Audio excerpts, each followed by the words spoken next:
नमस्कार, मैं नूतन शर्मा आखिर हिंदी समूह के इस पठन श्रृंखला में आप सभी लोगों का स्वागत करती हूँ। आज मैं ईसाई उपन्यास के 10वें भाग के 13वें दृश्य को प्रस्तुत करने वाली हूँ। चिकटराव। वास्तव में यह इनका नाम नहीं था, पर उनकी कंजूसी के कारण यह नाम उनके साथ जुड़ गया था। यह आदमी धनवान था, उसे पैसों से बहुत लगाव था। उसके दिमाग में पैसे और केवल पैसा ही था।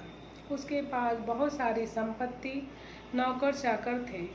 उसके कान पर बाबा की ख्याति पहुंची कि बाबा योगी, ब्रह्मज्ञानी और संतों के मुकुटमणि हैं। उनकी लीला अगाध है और उसने सोचा कि एक बार बाबा के पास जाना चाहिए। वह सोच रहा था कि बाबा से जो मांगो मिल जाता है, फिर मुझे क्या मांगना चाहिए। मेरे पास धन दौलत है, अमीरी है, ऐश्वर्य है, संतति है, वह ब्रह्मज्ञान नहीं है। वहीं बाबा से जान लिया जाए। ऐसा सोचकर एक दिन समय निकाल कर वह शिरडी के लिए चल पड़ा। उसके दोस्त भी उसे विदा देने आए थे। उसके दोस्तों को रह रह कर आश्चर्य हो रहा था कि चिकटराव संत दर्शन के लिए कैसे जा रहा है, और उन्होंने उसे पूछ ही लिया। तब उसने उसके सवाल का जवाब देते हुए कहा, देखो, मेरे पास हर तरह की सुख सुविधा है, बस ब्रह्म ज्ञान नहीं है। वही प्राप्त करने मैं बाबा के पास जा रहा हूँ। उसने अपनी सेखी बघाड़ते हुए कहा। दोस्त खी कर हंसने लगे। वह बौखलाया, उसे गुस्सा भी आया। चिढ़कर उसने कहा, क्यों दांत दिखा रहे हो? अरे तू तो बड़ा कंजूस मक्खी चूस है, महालोभी है। सुन, ब्रह्मज्ञान प्राप्त करना इतना आसान नहीं है। तेरे जैसा लोभी इसे समझ नहीं पाएगा। धन दौलत, स्त्री बच्चे, इसके आगे जिसे कुछ नहीं दिखाई देता, उसे तो वह ब्रह्मा स्वप्न जैसा ही लगेगा। उसे शांति कैसे मिलेगी? सुन, बुढ़ापा आया ना कि लोग भी उतनी इज्जत करते नहीं। सारी इंद्रियां भी दुर्लभ हो जाती हैं। ऐसे समय लोग खाली बैठने की अपेक्षा ब्रह्मा का सूत काटने लगते हैं। तुम्हारा हाल भी कुछ ऐसा ही है। तुम्हारे कंजूस हाथों से जब तक यह पैसा नहीं छूटेगा, तब तक तुम्हारी जिज्ञासा का समाधान भला कौन करेगा? तुम लोगों को ऐसा लगता है तो मैं क्या करूं? मेरी कामना सच्ची है और शाही शरण में आने वाले हर किसी की इच्छा पूरी करते हैं। मैंने सुना है, मैं शिरडी जाऊंगा ही, उसे डट कर कहा, और वह तांगे में बैठ गया। चलो हाँको घोड़े, इनका क्या सुनता है, चल। उसने तांगे वाले को आदेश दिया। उसके पीछे दोस्त लोग हंसने लगे। तांगा दौड़ने लगा। शिरडी पहुँचते वह सीधे मस्जिद में आया और उत्साह से उसने बाबा के दर्शन लिए और एक और शांति से बैठ गया। वत्स, क्यों आए हो? बाबा ने मजाक में पूछा। फिर आगे अपनी बात जारी रखते हुए कहा, देखने में तो गबरू जवान हो, शरीर से धन दौलत से अच्छे खासे हो, संतति भी है, तुम्हें किसी बात की कोई कमी तो नहीं है, फिर क्यों आए हो बेटा? आगे झुककर उसने कहा, आपने मेरी स्थिति को सही समझा है बाबा। मुझे संपत्ति आदि कुछ नहीं चाहिए, मुझे तो बस ब्रह्म ज्ञान करा लेना है। ब्रह्मा देखने की मेरी तीव्र इच्छा है और इसी के कारण मैं इतनी दूर से आया हूँ। थका मादा हूँ। सुना है कि शिरडी वाले बाबा ब्रह्मा के तुरंत दर्शन करा देते हैं। बाबा मुझे ब्रह्मा दिखाइए। बाबा हंसे और बोले, हे भक्त, तू चिंता न कर, शांति से बैठ। मैं तुम्हें नगद ब्रह्मा दिखाता हूँ। मेरे पास उधार की बात होती ही नहीं। वास्तव में तुम्हारे जैसा सवाल करने वाला ही मुश्किल से मिलता है। मेरे पास जो लोग आते हैं वे अक्सर धन दौलत आदि मांगते रहते हैं, रोग विपदा आदि दूर करने कहते हैं, और हमेशा मान सम्मान, शासन, सुख आदि की कामना करते हैं। बस एक लौकिक सुख के लिए ही वे शिरडी आते हैं। ऐसे लोगों की कमी नहीं है, पर तुम्हारे जैसा ब्रह्मा की कामना करने वाला बिरला ही है। मैं खुद ऐसा ब्रह्मा जिज्ञासुओं का भूखा हूँ। सच, मन में वह खुश हो उठा। सुन, ब्रह्मा जिज्ञासा यही सच्ची जिज्ञासा है। ब्रह्मा के भय से ही सूर्य चंद्र उदित और अस्त होते हैं। प्रकाश और अंधकार अपनी सीमा में रहते हैं। उसी के कारण ऋतुओं का आना जाना इंद्र, अग्नि, यम, दैत्य, वरुण, वायु, कुबेर और ईश आदि अष्ट लोकपालों के नियम से पूजा का पालन करना होता रहता है। ब्रह्मा को जाने बगैर अगर यह शरीर खत्म हो जाए तो सांसारिक बंधन हमारा पीछा करेंगे और फिर पुनर्जन्म चुकेगा नहीं। कठोपनिषद में कहा गया है कि भयादि ग्रस्तपति, भयात तपति सूर्य, भयादि रस्य वैश्य मृत्युर्धरवती पचमा इहे इह चेद कर्दवेद्धु प्राक् शरीरस्य विस्तरस ततः सर्गेषु लोकेषु शरीरत्व कल्पते। बाबा के मुख से संस्कृत सुनकर चिकटराव चकित हो गए। ज्ञानी और जानकर होने का भाव चेहरे पर लाते हुए उसने कहा, बाबा आपका तो गहन अध्ययन है, मुझे इसका अर्थ समझाइए। उसकी बात सुनकर उसके चेहरे का भाव देखकर श्यामा मलास्पति को हंसी आई और वे बाबा के मजाक का आनंद लेने लगे।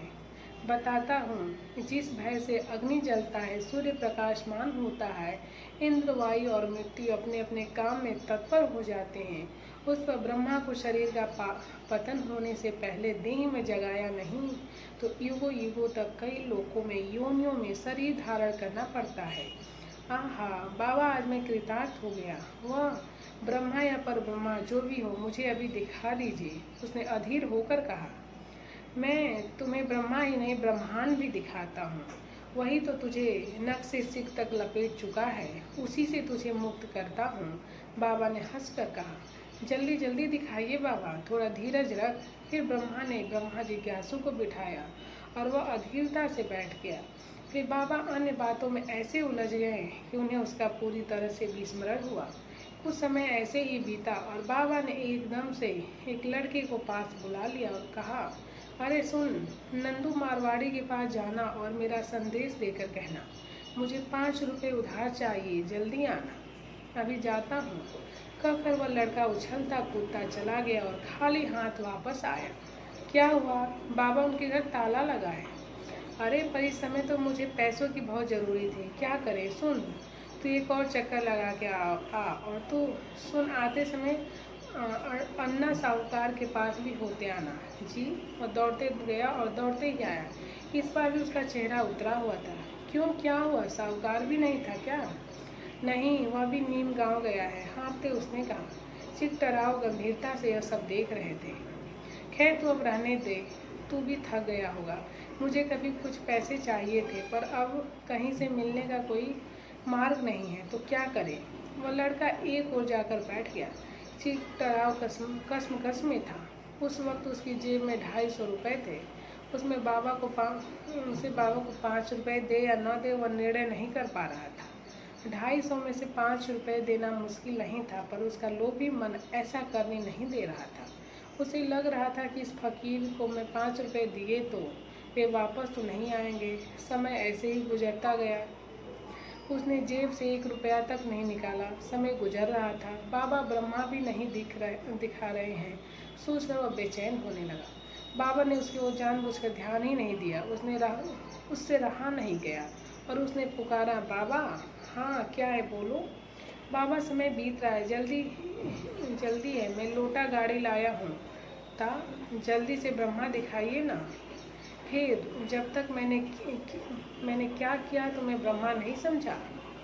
मैंने अब तक तुम्हें बैठे स्थान पर ब्रह्मा दिखाने का प्रयास किया है, वो भी नहीं समझा तू? पगले, ब्रह्मा ज्ञान लिए पंच प्राण, पंच इंद्रिय, अहंकार, बुद्धि आदि सभी का समर्पण आवश्यक होता है। कठोपनिषद में कहा गया है, ना यदा पंचनिष्ठन्ते ज्ञानानि मनसा सह बुद्धि न विचेष्टि तमाहु परमागतिम। अर्थात योगाभ्यास के समय तन मन के साथ साथ 5 इंद्रियां ठीक तरह से स्थिर होती है, बुद्धि भी कोई चेष्टा नहीं करती। उस स्थिति को योगी परम गति कहते हैं। मतलब योग की सर्वश्रेष्ठ स्थिति ब्रह्मा ज्ञान का मार्ग कठिन होता है, आसान नहीं होता। नित्य कर्म करके जब तक मन शुद्ध संस्कारों से युक्त नहीं होता, तब तक ब्रह्मा का अनुभव नहीं होता। ब्रह्मा ही नित्य है और बाकी सब अनित्य। जो दृष्टिगोचर है वह हमेशा दिखता नहीं है। सत्य मात्र ब्रह्मा है। ब्रह्मा बताने वाला वक्ता भी दुर्लभ होता है और अनुभवी गुरु तो क्वचित ही मिलेगा। ब्रह्मा क्या रास्ते पर पड़ा है? जो योगी खुद के पर्वतों की गुफाओं में बंद कर लेते हैं, यम नियम में जकड़ लेते हैं और ध्यान धारणा में मग्न हो जाते हैं, उनको भी गुरु कृपा के बिना ब्रह्मा नहीं दिखता। वह तुम जैसे मूर्तिमंत लोभी को कैसे दिखेगा? बाबा की सीधी बातें सुनकर चिकटराव काँप गया। फिर भी उसने कहा, आप जैसा समझते हैं उतना मैं लोभी नहीं हूँ। बाबा ने हंसकर कहा, मैंने अभी अभी 5 रुपए की ज़रूरत का नाटक किया। तू सब देख रहा था। तुम्हारी जेब में तो मेरी ज़रूरत से 5 गुना अधिक पैसे थे, पर तेरे हाथ से 5 रुपए नहीं छूटे और तू खुद को लोभी नहीं मानता। चल निकल। जेब से नोटों की वह गड्डी। उसने जेब से पैसे निकाले। 10-10 के 25 नोट थे। बाबा ने ठीक पहचाना था। वह चकित हुआ। महाराज तो अंतर्ज्ञानी हैं, कहकर वह उनके चरणों पर गिर पड़ा। बाबा ने उसे उठाया। उठो, समेट लो अपने ब्रह्मा की ठगोरी। जब तक तुम्हारा लोभ खत्म नहीं होगा तब तक तुम्हें ब्रह्मा नहीं मिलेगा। जिसका मन धन दौलत पुत्र पशु आदि में आसक्त है, जब तक द्रव्य रूपी विघ्न दूर नहीं होगा तब तक उसे ब्रह्मा ज्ञान नहीं मिलेगा। धन का मोह से बड़ा कठिन है।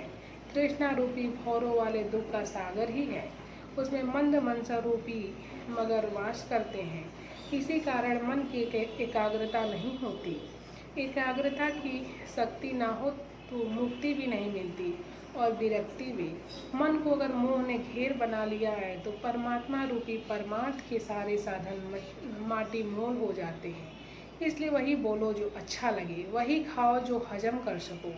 मेरे पास देने को अपरिमित शक्ति है, पर आपके पास भी लेने की वैसी ही शक्ति होनी चाहिए। खुद को लायक बनाओ, फिर बड़ी बड़ी बातों का लोभ रखो। चिकट राव की आंखें खुल गई और बाकी लोग भी सावधान हो गए, तृप्त हुए।